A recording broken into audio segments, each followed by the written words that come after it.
Rancangan Satu Pengguna Satu Suara ini telah dibawakan khas oleh Kementerian Perdagangan Dalam Negeri, Koperasi dan Kepenggunaan KPDNKK. Satu pengguna satu suara, satu pengguna satu suara, satu pengguna satu suara. Inilah masanya, gunakanlah hak anda.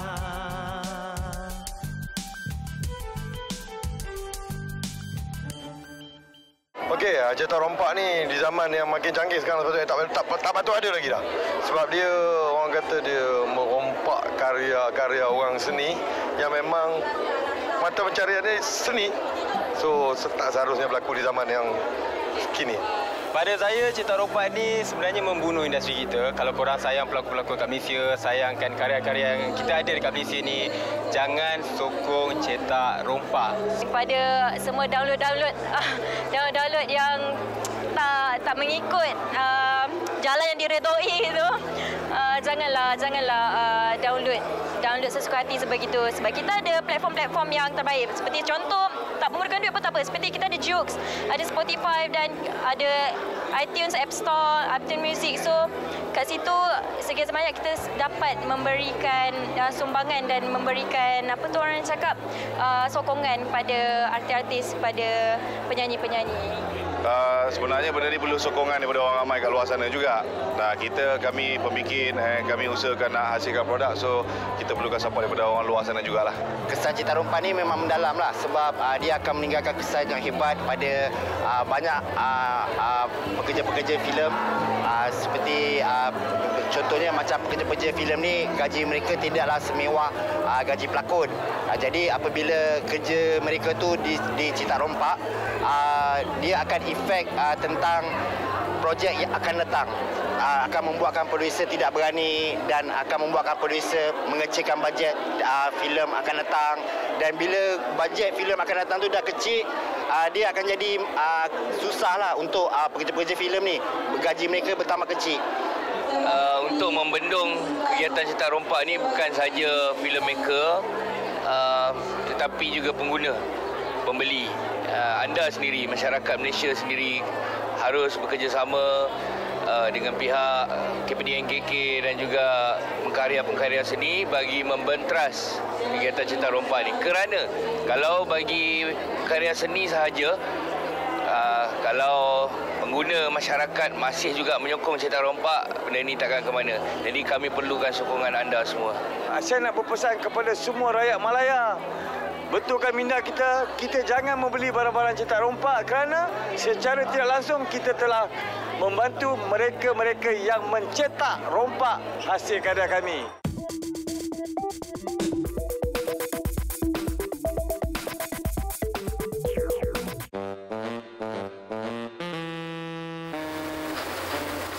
Bang, cerita apa tu?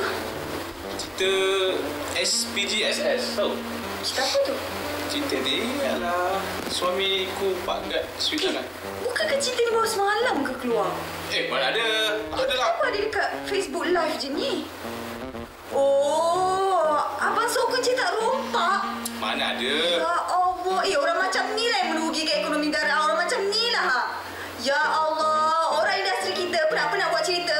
Abang pergi sokong, abang kenapa? Oh, tak habis-habis lah Ayu ni buat parody. Macam dia je dia tak betul tiap minggu. Dia tak berhati dengan suami dia, sabar je lah patutlah Ayu ni. Jangan jadi macam tu. Tak, minggu lepas dia elok je masak. Jangan jadi suami macam tu. Jangan jadi kenapa cakap kat sini? Kepada suami lah. Kepada suami semua kan. Tak boleh macam tu. Tapi sekarang kita nak bercakap pasal cetak rompak. Ni nak cakap juga ni. Ayu macam tak berhati dengan dia. Saya pun tak berhati. Kita kadang kerja pagi, petang, siang, malam bertungkus rumah. Tapi orang senang je mencetak dan merompak. Bayangkanlah kita katalah kita buat ni logo ni. Buat cantik kan. Bukan senang. Tiba-tiba orang ambil macam tu je. Depan mata kita. Tak boleh macam tu. Okey. Jadi kita bersama tetamu kita pada hari ni. Dan tetamu kita masih lagi. Terlain dulu jap. Okey. Tetamu minggu lepas. Masih lagi Cik Syarudin Hamzah, Ketua Unit Perihal Dagangan KPDNKK. Assalamualaikum. Assalamualaikum warahmatullahi wabarakatuh. Dan di sebelahnya orang yang nak beritahu. Pernah tengok filem Syurga Cinta? Syurga Cinta. Tahu pelakon ni siapa? Saya macam jeling-jeling je. Pengarah dia. Inilah dia. Oh, ni pengarah dia. Tuan Ahmad Idham Nazri, masya-Allah. Oh, ni pelakon dia kan? Itulah. Cakap je lah ni pelakon dia. Ya Allah.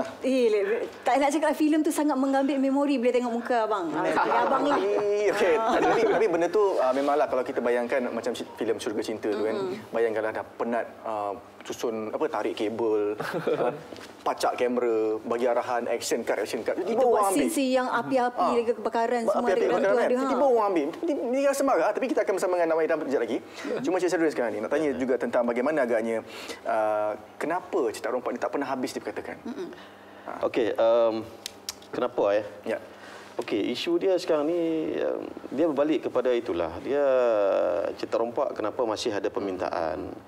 Kerana ialah terdapat permintaan di kalangan pihak-pihak yang kurang ialah prihatin kan dengan nasib orang kata pengusaha industri terbabit lah yang tidak beretika ni lah. Jadi ada permintaan. Jadi of course bila ada permintaan tu akan ada lah orang kata pihak-pihak yang cuba untuk merealisasikan permintaan berkenaan. Jadi maka wujudlah Cetak Rompak. Jadi memang kita tak nafikanlah benda tu masih lagi berlaku lah, masih berlaku, tetapi kita cuba the best lah untuk try tu untuk nak hapuskan kalau boleh ke akar umbi lah. Inilah dari akar umbi kena hapuskan kan. Itulah sebab saya daripada baby sampai sekarang tak habis-habis isu Cetak Rompak, termasuklah filem yang kita lakukan pun tiba-tiba tengok ada orang jual, ya Allah, sakitnya hati. Sebenarnya dah 40 tahun dah tu. 40 tahun daripada baby sampai sekarang. Tak, 40 tahun tu mulut lah. Jadi kita tahu kepada Abang Ahmad Idham Nazri kan. Mesti ada banyak pengalaman cerita tentang Cetak Rompak ni yang boleh abang kongsikan.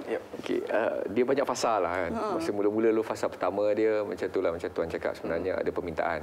Isu Cetak Rompak ni sebenarnya kalau ikutkan saya punya falsafah, sebab saya dah sampai ke tahap macam nak cakap isu Cetak Rompak ni pun tak tahu nak cakap macam mana dah. Kalau cakap lebih nanti ada orang yang marah kita kerana nanti kalau saya cakap pasal Cetak Rompak kata kan, ada juga orang yang akan kecam kita. Kenapa kita nak fight untuk Cetak Rompak? Dia kata, kita dapat murah, kita dapat ni. Maknanya yang saya nampak sekarang sebenarnya isu dia patah balik kepada pengguna. Saya cakap semua orang tanya, macam mana bang kita nak selesaikan masalah Cetak Rompak? Simple, jangan beli. Betul. Kalau tak ada orang yang beli, matilah industri Cetak Rompak ni. Hidupnya industri Cetak Rompak itu kerana ada pembeli. Dan hari ini industri Cetak Rompak dia dah makin berkembang, maju. Pula pergi ke teknologi, menggunakan teknologi macam hari ini downloading is another issue yang sekarang tengah hangat diperkatakan, tapi begitulah. Kalau tak ada orang yang download, tak berlakulah Cetak Rompak tu. Persoalannya kenapa ada orang download? Kedua, lepas tu ada pula permintaan untuk orang download. Dan ketiganya, yang download happy pula memberitahu bahawa ya saya orang pertama dapat download ni. Seolah-olah macam dia orang buat ni macam Malaysia ni tak ada undang-undang. Cetak Rompak ni berlaku dalam banyak ni lagi lah, dalam banyak industri lah. Karya melibatkan contoh karya sastra. Ialah macam cetakan buku-buku. Kita juga pernah ambil tindakan melibatkan ada pihak yang photostat, buku-buku. Jadi untuk tujuan dijual kepada student universiti dan sebagainya. Kita biasa ambil tindakan. Jadi dia itulah isu Cetak Rompak ni bukan hanya melibatkan karya muzik ataupun karya filem, tetapi pelbagai sebenarnya. Dari sudut penggiat seni lah, macam mana mungkin langkah pertama yang boleh kita ambil untuk menghalang daripada terus berlaku? Saya tak nampak level penggiat seni boleh menghalang. Terus terang cakap, kalau ada dah lama dah kita orang boleh buat, pasal kita orang cuma mampu buat awareness campaign sajalah. Tempat penguatkuasaan tu tidak ada kepada kami. Katakan penguatkuasaan tu tetap kepada badan-badan yang mendapat pengiktirafan untuk melakukan benda tu. Cuma macam saya cakaplah, kita orang sentiasa terbuka, sentiasa akan sama-sama apa saja jua bentuk, kerana bagi kita punya risau bukan apa. Ramai orang mungkin rasa Cetak Rompak apalah salahnya, tengok benda ni apa salah. Dia lupa bahawa at the end of the day dia akan memincangkan ekonomi industri itu. Kerana pengaliran wang akan terbocor kepada, for example, macam dulu saya pernah cakap, kata kalau Cetak Rompak, you beli Cetak Rompak, you bangga beli dengan RM5, RM10. You tak nak beli, beza RM3 je kadang-kadang yang original, RM12. Ada original pun dah RM9. Tapi nak juga beli yang RM5. Sekurang-kurang kalau you beli original RM9, you akan contribute kepada tax. Orang yang jual secara original akan bayar tax, betul kan? Betul. Kan? Cetak rompak ambil RM5 buta-buta saja. Dan hari ini pasal you cakap, oh kenapa negara kita tak boleh bantu tu? You sendiri menyumbang kepada pembelian yang tidak menyumbang kepada tax. Bila tax tak ada, so at the end of the day negara juga akan pincang daripada salah satu sumber ekonominya. So how you nak justifikan benda tu? Benda ni bukannya satu benda yang kalau orang biasa-biasa dia akan ingat apa salah beli RM5, dia lupa. RM5 dan RM9 tu bezanya banyak. You just imagine kalau satu CD tu tax dia kata 50 sen pun lah. Kalau 1 juta orang beli cetak rompak, you kira 50 sen tu dia, berapa kehilangan duit untuk menyumbang kepada pembangunan industri kreatif. Dan sometimes saya selalu cakap dengan diorang, adik-adik lupa. You all hari ni remaja mungkin satu hari nak jadi pembikin filem. Tapi hari ni you tak support industri kreatif. Bila you dah besar, you nak peluang. Bila peluang tak diberi, you marah. Kita pula tak boleh bagi peluang kerana masa you membesar itu, you telah merosakkan industri itu dengan membeli cetak rompak, buat illegal download, memincangkan sektor ekonomi industri kreatif yang menyebabkan industri kreatif tidak boleh berkembang. Dan bila you dah besar, you tanya di mana peluang you. So how you want to justify benda tu kan? Itu best. Kata-kata yang cukup padat daripada saudara Ahmad Idham dan juga kata Tuan Asharuddin. Sekarang kita nak dengar pula apa kata dua kita. Kembali selepas ini.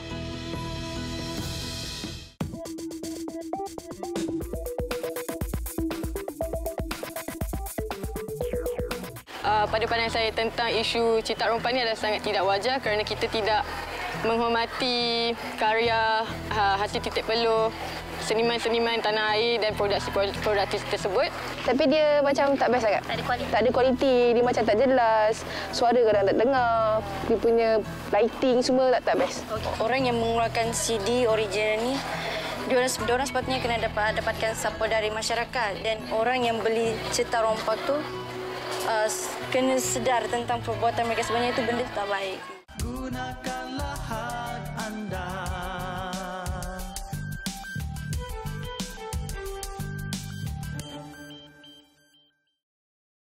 Gunakanlah hak anda.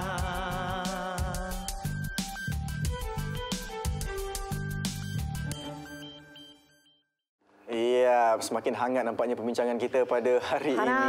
Cetak rompak, ingat itu kita tajuk pada hari ini, cetak rompak.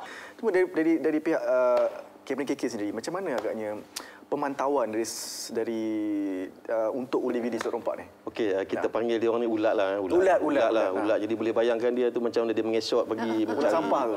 Ulat sampah tu kan. Jadi yalah, kita tak nafikan memang benda ni berlaku. Dan saya pun sendiri kan kadang tu sedang makan satu ketika dululah sedang makan di restoran dan dihampiri.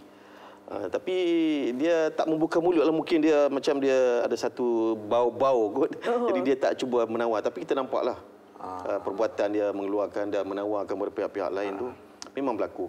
Dan kita pun sebenarnya dalam undang-undang berkaitan dengan kita ada satu undang-undang lah, Akta Hak Cipta 1987 ni. Kita ada kuasa menangkap ulat-ulat ni. Jadi kita akan menangkap lah kalau didapati bahawa dalam kawalan dia orang tu memang ada benda-benda yang kita anggap sebagai cetak rompak ni, mungkin movie kan. Jadi kita akan menangkap. Jadi orang kata kalau ikut statistik tangkapan memang tinggi. Dan mengikut apa yang kita ada ni, kita ada sehingga kini kita ada untuk tahun 2017 saja sehingga Jun kita ada tangkapan sebanyak 44 tangkapan. Jadi kita menangkaplah. Jadi maksudnya kita tak melihat benda ni sebagai benda yang kita ambil serius sebenarnya. Jadi kita menangkap dan kita tuduh di mahkamah. Kalau kita nampak depan mata boleh terus tangkap dia ke? Kalau macam tuan hari tu nampak boleh tangkap ke ataupun nak kena bawa ke peringkat of course saya boleh, kalau saya sebagai pegawai penguasa saya boleh menangkap. Tapi sebagai orang awam ni sebenarnya dalam undang-undang pun ada civilian, dipanggil civilian arrest, boleh menangkap. Tapi janganlah macam Cik Aliza nak tangkap, saya tak percayalah belum mampu. Jadi kena ada macam kerja saya buat tangkap orang, menyanyilah semua saya lah. Okey, kita nak tanya juga, ada juga sebenarnya peniaga yang berselindung di atas perniagaan lain, tapi sebenarnya dia menawarkan CD ataupun VCD cetak rompak. Perniagaan apa yang sebenarnya dia berselindung tu dan adakah masih lagi berleluasa? Okey, itu saya sebut tadi ni bahawa cetak rompak ni bukan hanya karya movie. Sekarang ni software pun ada yang dicetak rompak kan. Jadi kita memantau tempat-tempat ni. kita anak angkatkan dia. Jadi kita akan memantau memang time to time. Jadi kita akan KPI kan dia. Jadi kalau tak capai tu kita akan capailah dia punya sehingga zero cetak rompak. Tapi itulah di pihak kami pun kita menyerulah kerjasama daripada pelbagai pihak untuk bantu. Kadang-kadang ni bila kita pergi itu memang tidak ada. Dia macam dia cuba menyembunyikan. That's why kenapa dibuka kedai pakaian katakan, tapi di belakangnya dijual bahan cetak rompak. Tapi sebenarnya kan bukan sahaja kedai pakaian betul yang menjual DVD dan VCD di belakang kedainya. Apa lagi? Ada juga penggiat-penggiat filem buat benda yang sama. Dia kata nak ni sebagai side income sebab ada demand. Jadi Saudara Maidram sebagai penggiat filem industri seni ni, apa komen? Mungkin faktor ekonomi. Dia patah balik pada faktor ekonomi kita lah. Pada faktor kewangan, kesempitan kewangan. Bila orang kata bila kita buat sesuatu atau frustration, benda-benda berlaku. Tapi bagi saya itu salah lah. Banyak lagi cara yang lebih positif yang boleh kita tangani isu-isu begini. Kita kena ingat, kita duduk kat Malaysia ni ada undang-undang. Sometimes orang Malaysia ni dia ingat kita duduk kat Malaysia ni tak ada undang-undang tau. Macam tak rasa bersalah nak buat salah kan. Satu hari bila kena tangkap pun nak menyesal tak sudah apa semua. Jadi bagi saya, sebab sekarang isu yang kita bincang cetak rompak tadi dari sudut fizikal, that is already bagi saya adalah satu fasa yang dah nak pupus lah. Yang sekarang fasa yang teruk ni downloading. Downloading ni sampai sekarang ni diorang boleh pakai pendrive saja. Dalam pendrive ada 10 cerita. Package beli RM10, 10 cerita satu pendrive. RM20, 30 cerita. Sekarang dah sampai ke tahap itu. Sekarang pergi kedai DVD, dia bukan kita beli DVD, bawa pendrive saja. Macam sama juga cetak rompak yang illegal downloading for games. Saya tak nafikan benda itu tengah berlaku, tapi benda ini sebenarnya will go back kepada mentaliti masyarakat kita Malaysia.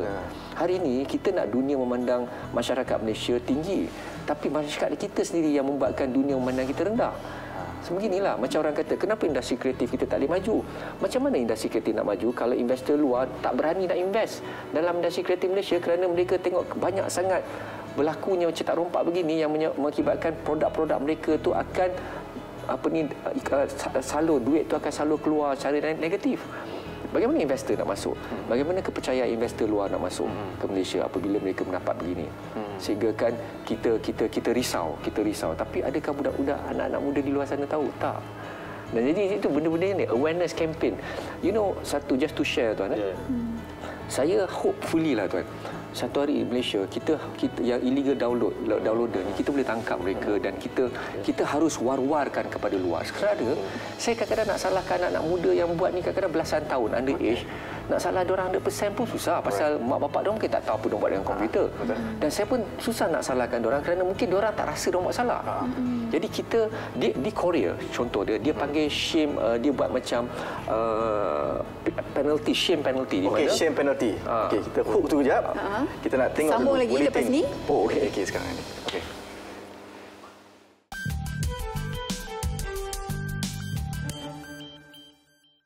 Terima kasih Haliza dan Lokman.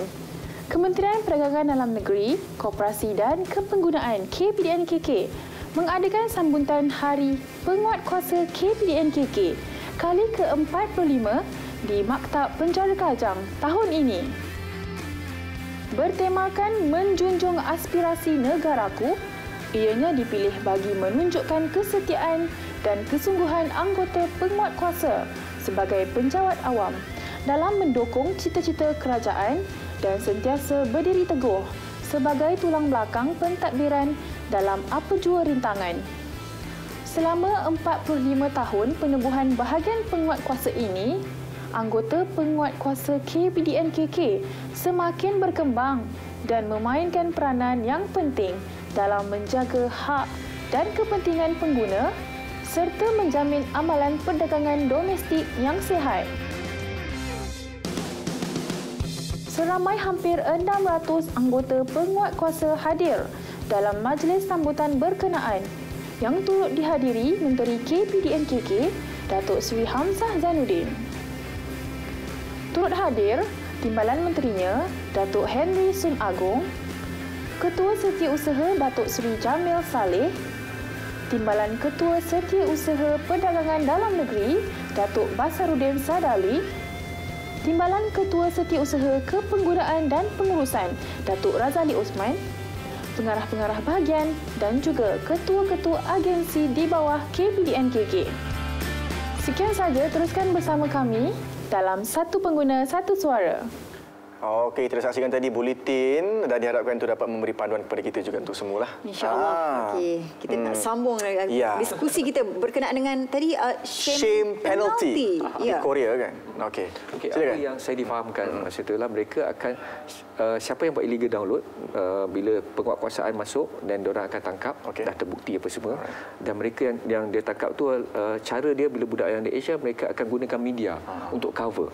Dia akan viralkan penangkapan itu yang menunjukkan bahawa okey ini salah, dia akan tunjuk budak tu masuk sampai ke lock up, dia akan tunjuk budak tu punya supaya benda tu nak create satu awareness yang mengatakan bahawa what you are doing is wrong dan ini you punya penalize. Dan satu lagi lah, dia benda tu akan menjatuhkan air muka ibu bapa mereka dan keluarga mereka.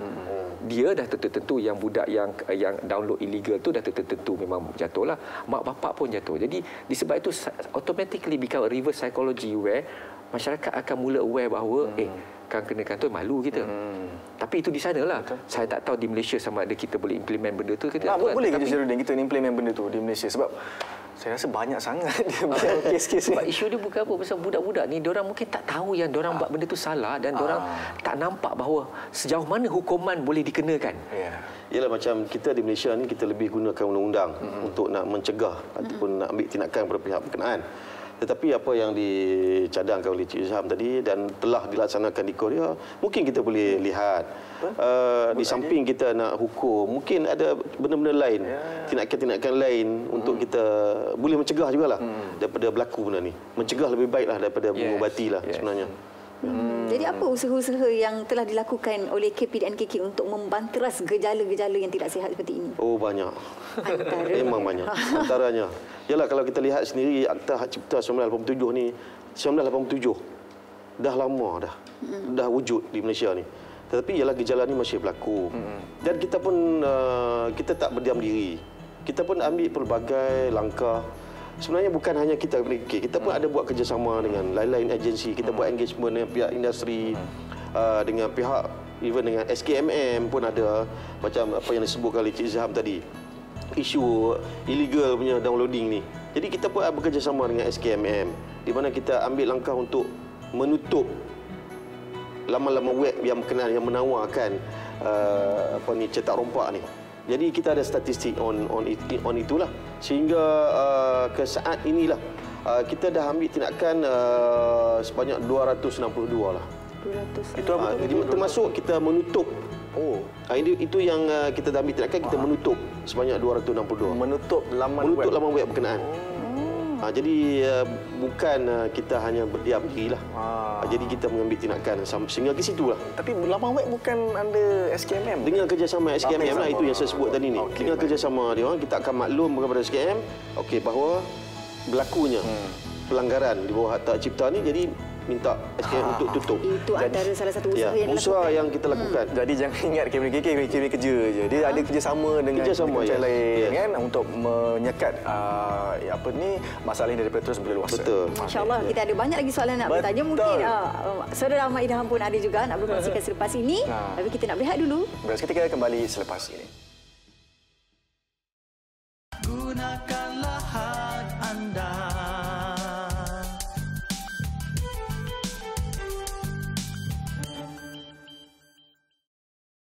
Gunakanlah hak anda.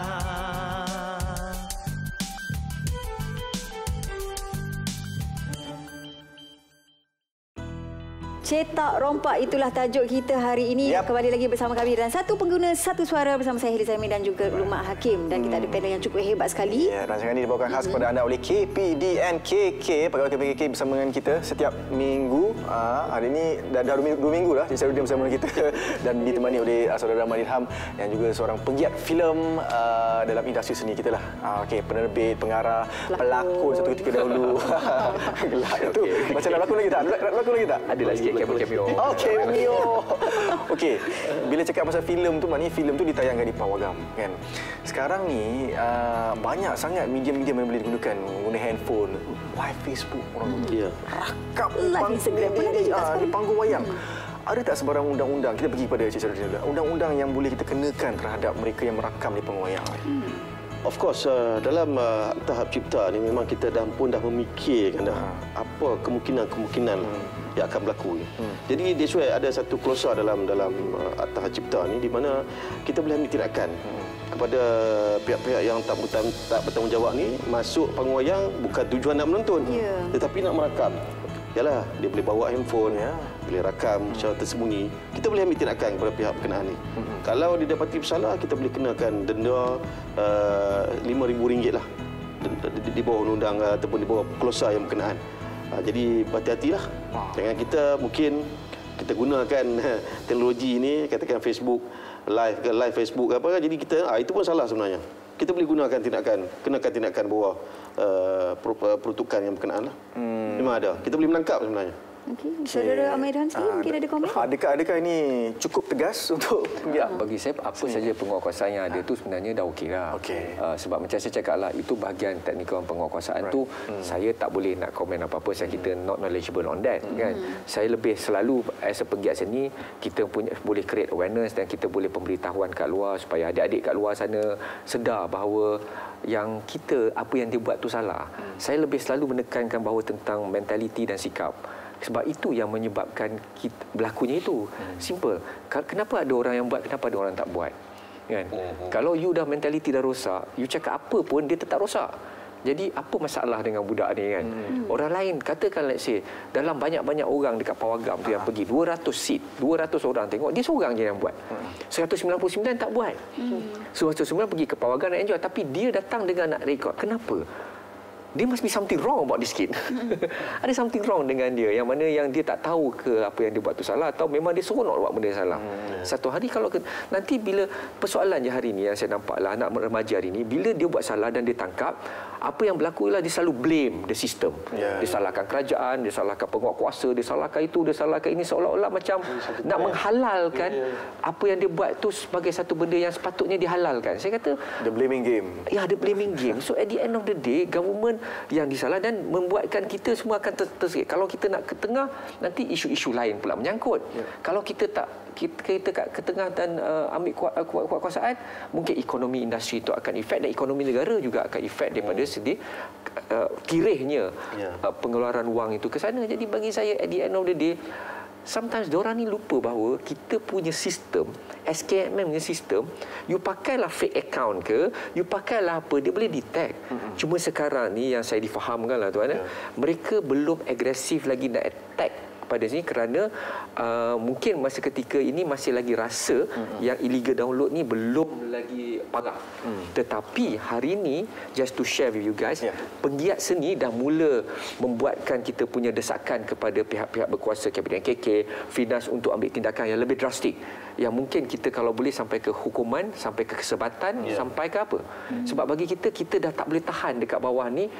Tindakan adik-adik ini menyebabkan kami punya filem tercemar dan ekonomi industri kreatif ini mungkin akan collapse satu hari. Bila collapse nanti macam mana? Apa jadi dia lupa bahawa apa yang diorang buat tu dia efek kepada kalau dia nak marah pada saya pun dia lupa bahawa kalau industri kreatif collapse, anak-anak kami, isteri, pekerja-pekerja dalam industri kreatif, semua efek dia kepada cari makan kami ni. Dia tak nampak. Dia tak nampak bahawa dengan buat begitu membuatkan pekerja-pekerja filem akan hilang kerja. Ayah dan ibu yang mana yang kerja dalam ini mungkin hilang kerja. Anak-anak mungkin tidak mendapat pendapatan yang sesuai untuk memberi anak-anak makan ataupun pembelajaran. So dia tak nampak tau. Dia seronok dia. Jadi bagi saya tu yang benda-benda macam ni, apa penguasaan buat tak ada isu dah.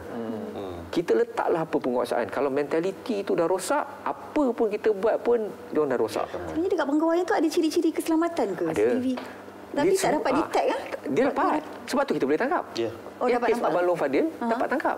Diorang pada saat dia diorang lupa bahawa ada CCTV dalam panggung wayang. Diorang lupa. Diorang pun diperhatikan. Lepas tu satu lagi, okey, kalau dia terlepas, macam ada satu budak yang terlepas, dia letak akaun yang satu, upload pula di dalam Facebook. Bila situ kita tahu akaun siapa. Kita tahu alamat dia kat mana. Cuma sekarang ni kita rasa macam alamat dia budak kan, kita ambil tindakan nanti kan apa pula, malu mak bapak dia, malu. Kita fikir. Tapi sampai bila kita boleh sabar? Kalau mereka pengguna mendesak lagi, saya rasa pengkarya akan mula mendesak pula pihak tu untuk ambil tindakan. Adik-adik ni lupa. Bila dia download tu kita tahu, kita boleh tahu alamat rumah dia kat mana. Tak boleh lari. Yalah, dia mungkin dia just macam tadi. Dia just nak tunjukkan kalangan kawan-kawan dia kata, aku orang apa dah menonton. Orang terawal tengok. Orang terawal. Jadi aku nak share benda ni. Okey, sekarang ni minta maaf tuan. Sekarang ni yang memuat naik ke atau memuat turun tu yang bersalah?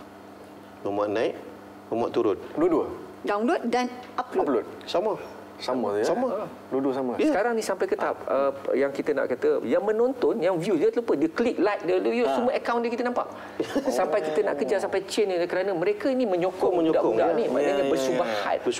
Kira bersubahat lah kan. Bersubahat untuk merancakkan lagi illegal downloading ni dengan mereka view siapa semua seronok. Wah, dah 2,000, 500,000 views. Saya biasa filem saya sampai 1 juta viewers, 2 juta viewers. Biasa boleh tengok kat YouTube, ada lagi. Tapi kita bersabar sebab kita fikirkan adik-adik ni masih sekolah ramainya. Kadang-kadang ada pun anak-anak muda yang masih banyak lagi masa depan di ke depan. Kita tak sampai hati nak ambil tindakan kat diorang. Tapi jangan kata kita tak tahu diorang buat. Tapi sampai mana saya boleh bersabar. Kalau dia ada efek pada periuk nasi kita, ada efek pada industri, pada anak bini kita cari makan, macam mana? Sampai bila kita boleh bersabar? Dan hari ini mungkin kesabaran tu dah makin nipis lah tuan. Sebab tu kita berbincang hari ini. Sebab tu yang kes kau yang satu, Abang Long Fadil dah mula awareness tu, dah mula panas. So hati-hatilah dek. Okey. Maknanya, yalah semakin nipis kesepadan. Tapi bukan... Ialah, kita bila hasil kerja kita diambil dan diletak di YouTube semua, kita rasa macam bangga, ada sedikit bangga sebab ada orang suka kerja aku. Tapi sepatutnya ada pihak macam YouTube lah. Kata, this person we should pay him. Kalau kita cakap pasal YouTube lah kan, katakan benda ni pun saya create satu awareness lagi lah. YouTube buat platform. Okay, saya selalu pesan, saya ada akademi filem. Saya selalu pesan kat budak-budak saya, jangan letak you punya barang dalam YouTube. Sebab you memberi konten you yang ada nilai lifestyle free. Yang buat duit YouTube. You seronok tengok like dengan viewers. Betul. YouTube, YouTube buat duit. Dekat situ dengan konten-konten you ni. Tapi kalau kita upload, bukan orang yang upload tu dapat duit juga ke daripada YouTube? Dia bergantung. Kalau you masuk sebagai profesional, okey. Tapi ini budak-budak yang tak tahu apa, seronok-seronok aja, just letak short film dia kat dalam, letak je just nak tengok viewers. At the end of the day, yang untungnya YouTube, kalau dia dibayar pun, kalau benda tu, dia lupa benda tu ada harga. Kalau dia buat profesional, hantar ke stesen TV atau buat benda itu, mungkin lebih besar daripada YouTube bayar. Lagi besar. Jadi bagi saya, kadang-kadang, this is where saya cakap, hari ini we go on multimedia, we go on globalization. Tapi the big question mark lah, adakah our youth today dah faham what is multimedia all about, globalization all about? Are they aware that kadang-kadang macam ni lah, YouTube buat duit, you dapat apa? Facebook berapa share market dia sekarang? Kita seronok upload macam-macam konten dalam Facebook. Facebook dapat konten free. Ya, dia kumpul. Konten free. Jadi Facebook tengok, ramai pelayar Facebook ada, berbilion ada yang meletak konten free yang dia tak payah bayar 1 sen pun. Tapi dia buat duit gila-gila sebab apa? Sebab share market dia naik kerana apa? Pasal dia punya platform itu dilayari oleh ramai orang yang menyebabkan dia boleh letak advertisement kat dalam. Di Malaysia dah 6 juta dah. Yes. So jadi kita punya awareness tentang benda ni kurang. Alright. Nampak gayanya kita punya perbincangan semakin hangat, jadi kita nak reda-reda dulu, nak pergi berehat dulu, tapi sebelum itu kita nak saksikan operasi.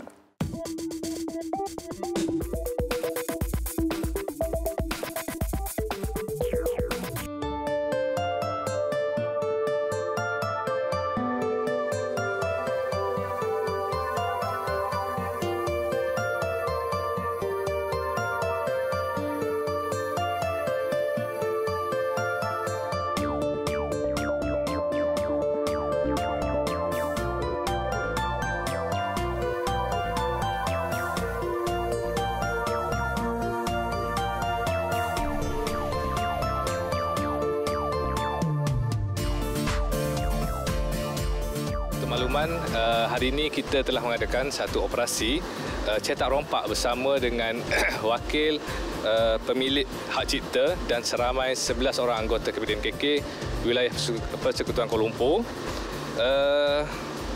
Kes ini akan disiasat di bawah kesalahan di bawah Seksyen 41/1 Akta Hak Cipta 1987 kerana disyaki menggunakan salinan langgaran. Barang-barang yang disita akan dibawa ke pejabat untuk siasatan lanjut dan tindakan seterusnya oleh pegawai penyiasat. Gunakanlah hak anda.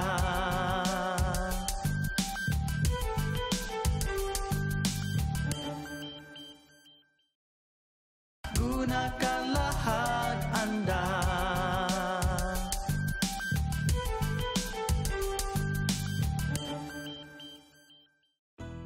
Saban minggu kita akan mempertontonkan kepada anda bagaimana operasi penguasaan dilakukan oleh penguasa KPDN KK. Memang tak pernah jemu. Pagi, petang, siang, malam saja. Ya. Satu Ahad juga mereka bekerja. Betul. Kita dah tahu dah jadual mereka. Satu hari. Cuma Encik Sarudin, bila dikatakan VCD, DVD ini dirampaskan, apa yang KPDN KK buat dengan barang-barang rampasan ni? Okey, of course bila dalam tindakan tu mesti ada rampasan. Yes. Jadi kalau ada rampasan melibatkan CD, VCD ataupun DVD sebagai yang kategori cetak rompak ni, kita akan ambil, kita akan simpan bagi tujuan untuk mungkin tujuan pendakwaan selepas itulah. Okey. Jadi ini merupakan satu bukti pada kami, cukup penting. Kita tidak boleh macam melepas pandang dia lah, kerana dia merupakan satu bukti yang penting nanti di mahkamah.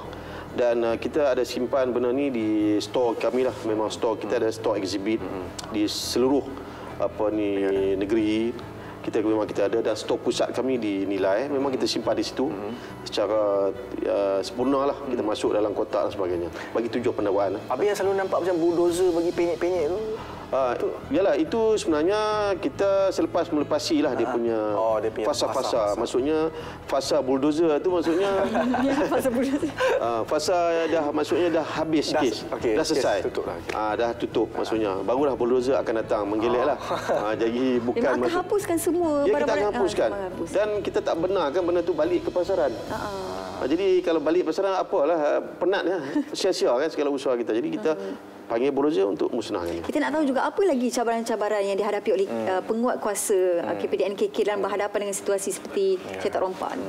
Yalah, sekarang ni macam mana yang Cik Izam sebut tadi ni, cabaran kita yang paling utama sekarang ni dari segi nak menangani yang online downloading, illegal downloading ni. So sehingga kita pun sekarang ni kita tubuh satu unit khas siasatan forensik, internet forensik untuk nak menangani isu-isu berkaitan dengan cetak rompak lah secara terbaru ni lah. Jadi pegawai kita pun kena dibagi ilmu lah. Jadi ini merupakan satu cabaran-cabaran.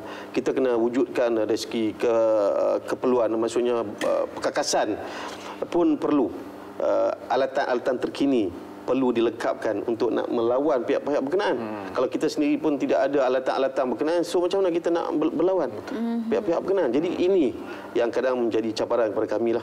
Kita kena one step ahead lah ke hadapan daripada pihak-pihak berkenaan. Ini merupakan satu cabaran yang paling utama yang kita sedang berhadapan. Mungkin saudara Ahmad Idham ada idea-idea ataupun ilahi-ilahi lain yang boleh kita nak terapkan untuk membanteras ataupun at least mengurangkan lah. Ya, yang online, terutama yang online. Macam saya cakap, saya rasa bila benda itu ada, akan ada tangkapan. Saya percaya kalau berlaku satu tangkapan nanti, kesedaran akan mungkin cut down by 50%. Sebab saya dah buat kajian, kebanyakan yang buat illegal downline ni budak-budak. Budak-budak remaja yang kadang-kadang underage pun. Sebab budak-budak, sebab era remaja hari ni, kalau kita ingat, mereka adalah era membesar dalam dunia digital. Diorang dunia multimedia, super koridor ni. Jadi bagi diorang permainan internet ni adalah diorang punya makanan hari ni. Cuma diorang sama ada diorang ni peka atau tidak tentang the do's and don'ts. Legal antara yang mana yang dikatakan boleh atau tidak, itu kita punya question mark, big question mark. Sebab macam saya cakap tadi, saya ulang sekali, saya tak rasa mereka rasa yang diorang buat salah. Tapi diorang tak tahu impak diorang itu sebenarnya, diorang telah merosakkan beribu periuk nasi orang. Beribu. Yang mana benda tu macam saya cakap lah, kadang-kadang saya pernah bercakap dekat adik-adik. Korang mengaku korang Islam, korang mengaku kata korang ni orang Melayu, korang mengaku kawan korang rakyat Malaysia. Tapi perbuatan korang membuat benda yang haram ini, korang tak rasa ke bahawa korang buat satu dosa besar dengan menutup periuk nasi orang? Baca balik, kaji balik hadis Quran tu kata, apakah hukumnya dalam Islam apabila kita menutup? Mungkin benda ni bolehlah sedikit mendidik mereka. Sebab macam saya cakap, bukan saya tak tahu apa korang buat. Kita tahu, tapi kita tak sampai hati sebab you budak lagi. But don't push us to the limit. Bila saudara Ahmad Idham kata tu, saya teringat satu hari Rasulullah SAW pernah pergi ke pasar Madinah dan Rasulullah SAW berhenti di satu kedai peniaga ini dan Rasulullah memasukkan tangan ke bawah dalam longgokan buah-buahan. Kedai jual buah, okey. Bila dia masukkan, dia keluar, dia kata, Rasulullah kata basah. Dia tanya kepada peniaga. Lalu peniaga tu kata terkena hujan. Lalu Nabi Muhammad SAW dia kata, kenapa kamu tak beritahu yang bahawasanya buah kamu basah, letak dekat atas supaya mereka yang datang itu boleh tahu buah ini adalah rosak. Lalu Rasulullah berkata, sesiapa yang menipu dalam aktiviti jualan ini bukan pengikut aku. Ini satu peringatan dan juga amaran yang tegas daripada Nabi kita sendiri. Jadi saya kata dia tulis Islam lah, pejuang agama, Rasulullah lah, apa semua kan. Tapi bila kita tengok dekat bawah tu, aktiviti dia tu, download haram benda orang, dia sendiri like benda-benda yang tak betul. Dia kecam pula orang dengan bahasa-bahasa yang tidak mencerminkan sebagai seorang Islam itu. Jadi bagi saya, di mana silapnya hari ini anak muda kita? Di mana silapnya? Kan? Itu yang lebih saya tekankan, kerana betulnya mereka punya mentaliti dan intellectuality hilanglah segala-galanya ni. Bila didik balik ni. Okey, katalah dalam satu premis tu kan, dalam premis tu terang-terang premis jual ni lah, jual barang DVD haram ni semua kan, DVD haram ni. Boleh ke KPDN KK menguatkuasakan kepada pusat beli belah, okey, you tak boleh nak jual apa, nak bagi sewa kepada mereka ni?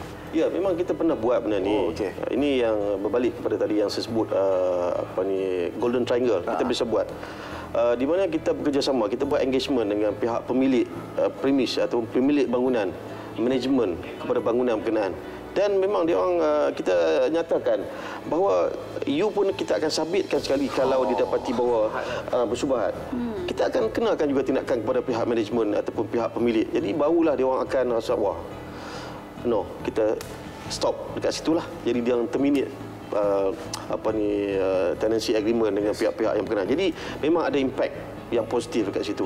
Dan kita akan terus melaksanakan. Alright, satu tips yang bagus. Tapi kita juga ada tips kita. Tips-tips pengguna yang boleh anda saksikan. Jom.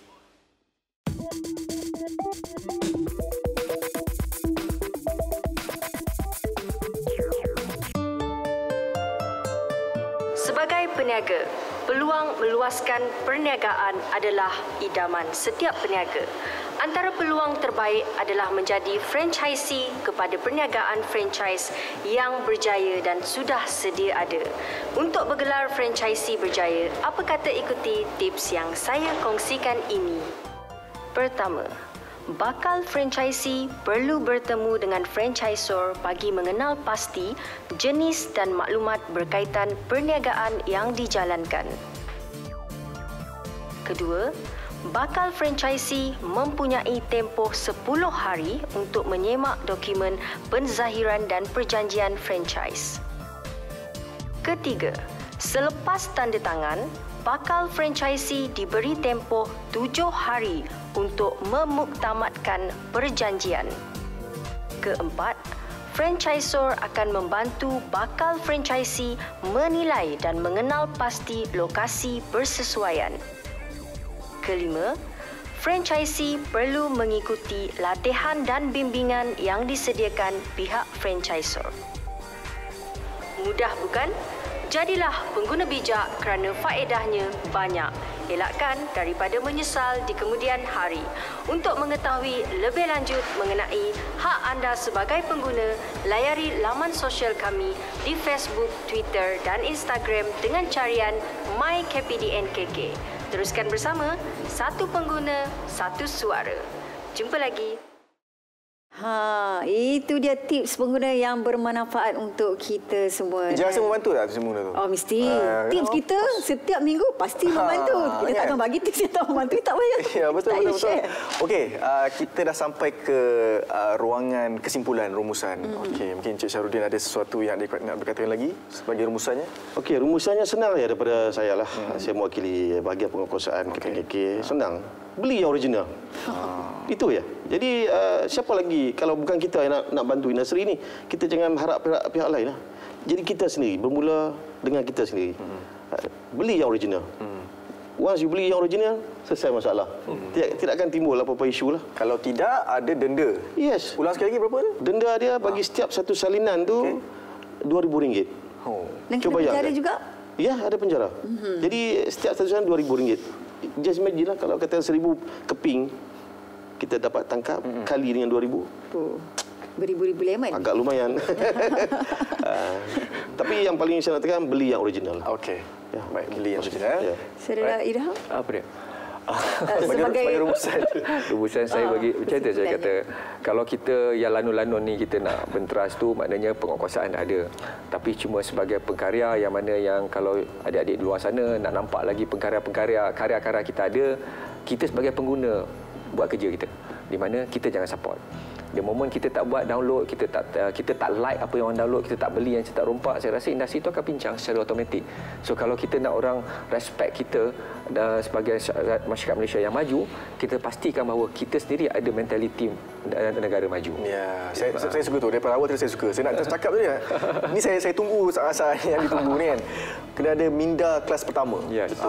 Kita kena beli yang original, beli yang asli, jangan beli yang cetak rompak. Jom sama-sama kita bantu industri dengan membeli yang asli. Dan sebenarnya kita membeli yang original tu bukan semata-mata nak membantu orang lain. Sebenarnya kita membantu diri kita juga kerana kita nak hidup dalam keberkatan. Beli yang cetak rompak, benda yang Nabi tak suka, Allah tak suka, ia akan efek ataupun memberi kesan dalam kehidupan kita sebenarnya. Betul. Ya. Mata tu original Boleh nak kelakar kadang-kadang boleh masuk balik. Terima kasih Encik Syarudin. Terima kasih Saudara Mak Irham kerana sudi hadir pada hari ini. Okey, jumpa lagi. Alright. Okey, kita dah sampai ke penghujungnya. Okey, jumpa lagi minggu depan dengan banyak lagi topik menarik akan kami kongsikan bersama anda. Dan jangan lupa kita punya Facebook, Twitter dan juga Instagram kita MyKPDNKK. Okey, jumpa lagi. Assalamualaikum.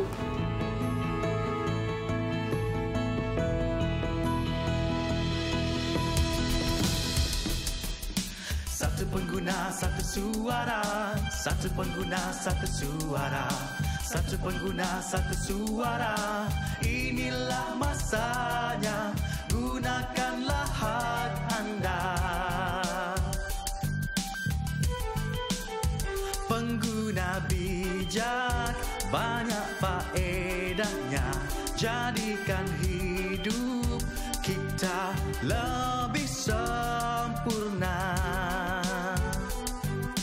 Satu pengguna, satu suara. Satu pengguna, satu suara. Satu pengguna, satu suara. Inilah masanya. Gunakanlah hak anda.